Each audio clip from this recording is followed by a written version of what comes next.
On today's episode, Cindy is going to show us how to make this fabulous garden tool belt.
So I love to work in the garden, and I'm always looking and hunting for my tools because I set them down and I never know where they are. And when I saw this little tool belt, this canvas tool belt from Low Cornell and their Totally You collection, it clicked. Garden tool belt. I'm going to show you how I decorated it, but I'm going to actually do it on a tote bag to make it a little easier for you to see what I'm doing. But one tip if you're actually making this tool belt that I found as I was doing the different steps, if I stuffed something inside of these pockets, it was easier to get to the sides of them and get my color everywhere I wanted it to be. So I stuffed them all with socks and then I decorated it. That's perfect. But for this I wanted to actually I'm going to demonstrate on this so it's easier.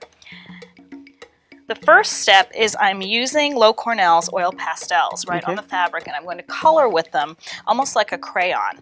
I did put something flat and smooth inside just to kind of give it a good solid surface so that the fabric from behind doesn't cause buckles when I'm coloring. And a piece of cardboard's really good to do that. Would do the same thing, yeah. And I took one of my pastels and I actually did break off a little piece of it so that I could use it sideways because I'm using very basic coloring techniques here. And I'm actually going to start with the green and I'm making just a background. And I'm transferring that pastel oil color to the base. And I kind of did about this far across. I made like a green pasture. I mixed up a couple of different greens. And then I came back and I did my blue sky. Takes me back to elementary school. It is. It's just basic coloring. It's a very soft, muted effect, but I really like how the canvas still shows through. And once I got my grass and they came together, now we'll do the magic flip, I added some flowers. And again, I just used my first layer is the fabric pastels that I did very basic flower shapes in the different colors and added some stems and I went a little darker and they do kind of show up. The whole thing is, again, very muted. That's my background. Then I started building forward.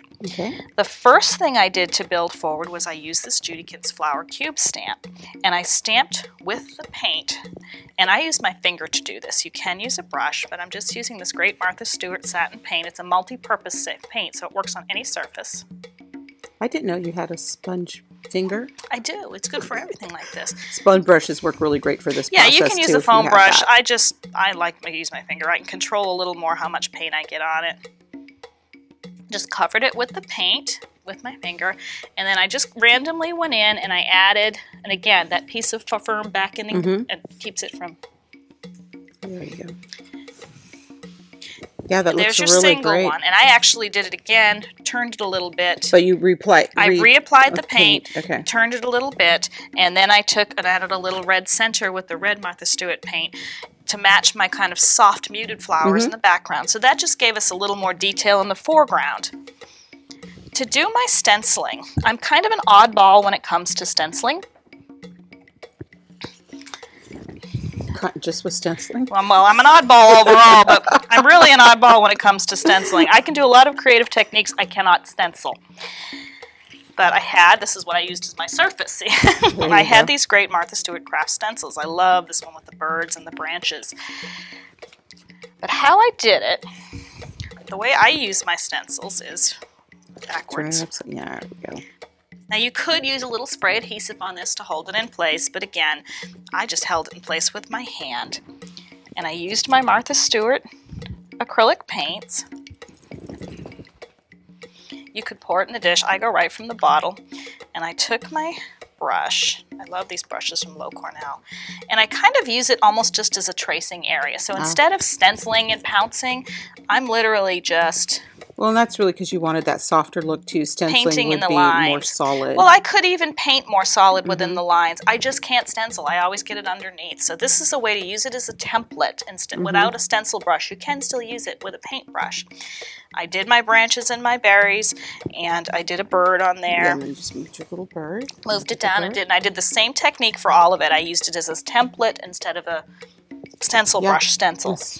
It looks great. That's how I stencil everything, or I'll trace it and then I'll go in and hand paint over it. Well, and the great thing is you do what's comfortable for yourself as a you can use crafter. Them. No matter what your skill level, you right. can still use the tool in a different way.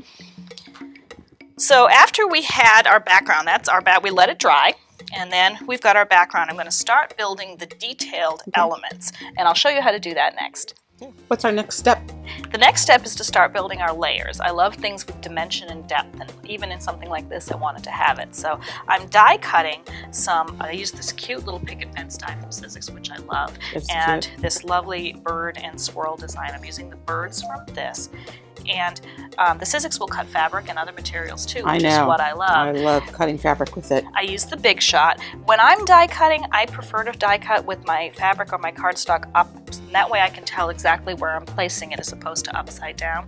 But we do have a tutorial on our site that shows exactly how to use the Big Shot when die cutting. So I actually cut 2 of the birds from fabric.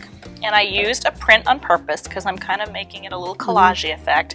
And I cut a little picket fence from another patterned fabric. And once we had our background built, I used my Beacon Fabri-Tac, and I put a coat all over the back of my picket fence, and I placed that kind of on the left-hand side of my tool belt, but the same thing, and pressed down to make sure it was adhered well. And then I actually put one of the fabric birds on the tool belt here on the little branch that I stenciled, and then I had another little fabric bird down here that was facing the other way, so he's facing. So you can see this is the first one here, and then the other one sitting on the branch, but you can use the stencil. The neat thing is this die is the same size, it's the same scale as the stencil, so you can mix and match them and it looks great. Really nice. And then the last fabric element that we had, I tore the edges on a little strip of coordinating patterned fabric. And I used these Martha Stewart. These are actually adhesive silk screens, they're called, instead of like really stencils. Cool. And so they stick to the fabric. But again, I don't stencil well, so I used one of my tiny little detail Low Cornell brushes and the Martha Stewart satin paint. And I just painted in around that stencil area. And then I just put in the word grow. Now you could use a name or a monogram or whatever you wanted. And I let that dry. And then that gets layered. And again, I used my Fabri-Tac. That gets layered kind of off to the side on the fence. Now we have one more step to add some real depth and dimension. And we'll show you that next. So what are we going to do next? The next step is I wanted this to be a functional tool belt that I could actually take outside and use and put my wet, muddy garden tools in and then have it wiped clean. So I actually... Did you say muddy garden tools or buddy garden tools? Muddy garden tools. We have a lot of mud in North Carolina in the spring, but we don't have deep snow, so yay! I used the outdoor Mod Podge and I coated the entire thing before I put these embellishments on. So at this point, I went ahead and you went into the pockets just I went a little, down into little the bit pockets. too? Yeah, I went down into the pockets maybe 1.5 inches or so, but I coated the whole thing and I made sure that I got around these pockets pleats so that it would be wipe off and the mud would clean off. Excuse me. So that was, I put 2 coats and let it dry completely of the outdoor Mod Podge. And then I started building my dimensional embellishments for the top. The first ones where I made these adorable little garden tools. They are really cute. I do like them. I think they're so cute. I'm having so much fun with this push mold from Makin's Clay. It's a garden tool push mold. And I'm using the white clay. Now you can use any color clay that you want from Makins because you're going to paint them. But right. And one tip is I only cut off what I'm going to use when I'm working with the clay. Put the rest into a Ziploc bag with a damp towel, paper towel, or a white, and it will stay good and fresh. And when I'm push molding, now there's two ways you can do it. You can just smush I like smushing. and lift it out and then trim around it. But because these molds are clear, flexible, I prefer to actually keep that clay keep it in the little in the mold. lines of the image that I'm trying to mold. And you can turn it over, you can make sure, am I where I need to be? How much easier than trimming. It just saves the step, and you can see Right. it. And you might think, well, now that it's in there, I can't get it out because it's got to dry. Because it's flexible, it will pop right out. Wow, look at that.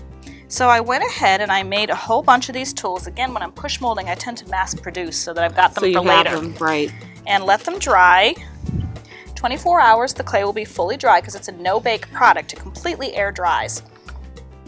And you can see like these, they're all different color clays because it doesn't really matter. I went back over it and I painted it with some more of the Martha Stewart acrylic paints.